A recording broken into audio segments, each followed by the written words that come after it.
సాయంత్రం అవుతుంది కాబట్టి ఆ రోజు భక్తులు పాటలు పాడటం కార్యక్రమాన్ని ఉద్దేశించి టిఆర్ బసయ్య గారు మాట్లాడాల్సిందిగా కోరుతున్నాం.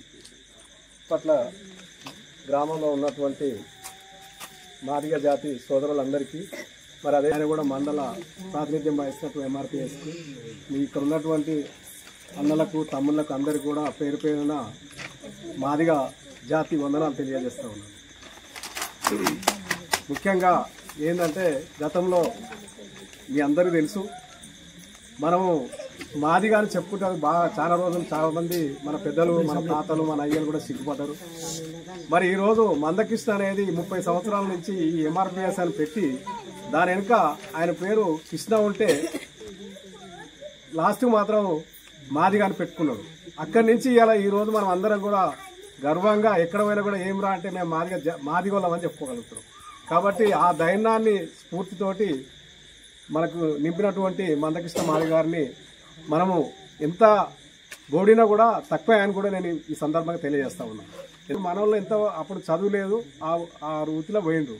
కానీ ఈరోజు చదువుండి కూడా ఉద్యోగాలు లేక ఎంతో మంది బాధపడతా ఉన్నారు. కాబట్టి ఈ ఎంఆర్పిఎస్ ఏబిసిడీలు సాధించడం వల్ల ఏం జరుగుతుందంటే రేపు పొద్దుగాల భవిష్యత్తులో మన పిల్లలకు కానీ మనకు అందరికి కూడా న్యాయబద్ధంగా మనకు రావాల్సిన రిజర్వేషన్లు కానీ చదువులు కానీ కొలువులు కానీ అన్నీ వస్తాయి.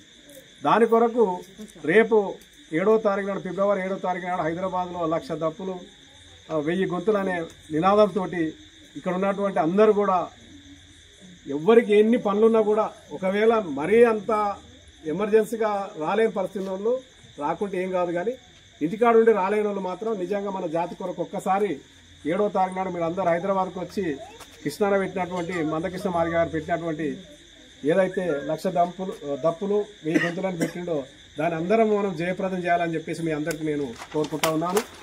మనకు అందే ఫలాలు మన పిల్లల భవిష్యత్తు మీద ఆధారపడి ఉంది. మన పిల్లల భవిష్యత్తు చదువుకున్నా కానీ ఉద్యోగాలు లేకుండా ఏదో ఆటో నడుపుకుంటా ఏదో కూలి పని చేసుకుంటూ ఇంకా బతుకుతున్నారు. మనం చదువుకున్నా మన పిల్లలు చదివితే రేపు పొద్దున భవిష్యత్తు మంచిగా ఉండాలనే ఉద్దేశంతో ఒక మాదిగ రిజర్వేషన్ పోరాట సమితి ఏర్పడ్డది. మన ఉద్యోగాలు మనకు జరుగుతున్న అన్యాయం 59 కులాలలో మనదొక కులం, మనకు జరుగుతున్న అన్యాయం మన కింది స్థాయిలో ఉన్న కులాలకు అన్యాయం జరుగుతుందని గుర్తించి మందకృష్ణ గారు 30 ఏళ్ల క్రితమే ఉద్యోగం పోరాటం చేసిండు. దాని ఫలితంగానే సుప్రీంకోర్టు తీర్పిచ్చి ఈ అందుతున్న ఫలాలు అందరు తినాలనే ఉద్దేశం సుప్రీంకోర్టు తీర్పిచ్చింది. అందులో ఒక కులానికి సంబంధించిన వాళ్ళే మనకు వచ్చే ఉద్యోగాలను దోచుకోపోతున్నారు. కాబట్టి ఏనైనా కనువిప్పు చెంది ఈ 1,00,000 మంది 1000 గొంతులతోని ఆ హైదరాబాద్లో ప్రదర్శన నిర్వహిస్తే అప్పుడు ప్రభుత్వం అన్న కన్ను తెరిచి మనకు వచ్చే వాటను మనకు పంచిస్తుందన్న ఆశ చివరి దశలో ఉంది. కాబట్టి ఈ రోజన్నా మీ అన్నపట్ల గ్రామం నుండి చివరి దశలో పాల్గొనాలని అందరికీ పేరు పేరున చేతులెత్తి నమస్కరిస్తూ ఈ చివరి దశలో అందరూ దప్పు లేని వారు కూడా కొనుక్కొని యువకులు చదువుకున్న వాళ్ళు జగన్ లాంటి వాళ్ళు సంజయ్ లాంటి వాళ్ళు ఇంకా తమ్ముళ్ళు అందరికీ ఈ ఎంఆర్పిఎస్ అంటే ఏంది ఎందుకు ఏర్పడ్డది అనేది ఇప్పుడిప్పుడే కొంతమందికి అర్థమవుతుంది. 30 ఏళ్ళ తర్వాత కూడా ఇంకా తెలుసుకోకుండా ఇంత దగ్గర ఉన్నాం మనం, హైదరాబాద్ కూతపెట్టి దూరంలో ఉన్నాం. జర తెలుసుకొని మన తల్లిదండ్రులకు కానీ మన ఎన్నుకునే తరానికి కూడా తెలిసే విధంగా రేపు హైదరాబాద్ ప్రదర్శనలో మీ ఊరు నుంచి అధిక సంఖ్యలో కనీసం 15 నుండి 20 మంది పాల్గొనాలని. ఈ కార్యక్రమం రాజకీయ కార్యక్రమం కాదు కాబట్టి ఎవరో బస్సులు పంపరు, ఎవరో కోటరు పంపరు, ఎవరో డబ్బులు ఇవ్వరు. కాబట్టి మన జాతి గురించి కాబట్టి మా ఊర్లలో మేము ఎట్లా పోతున్నామో మనిషికి 100 500 వేసుకొని పొద్దుముఖంగా ఏడో ఒక దగ్గర ఖర్చు పెడుతున్నాం.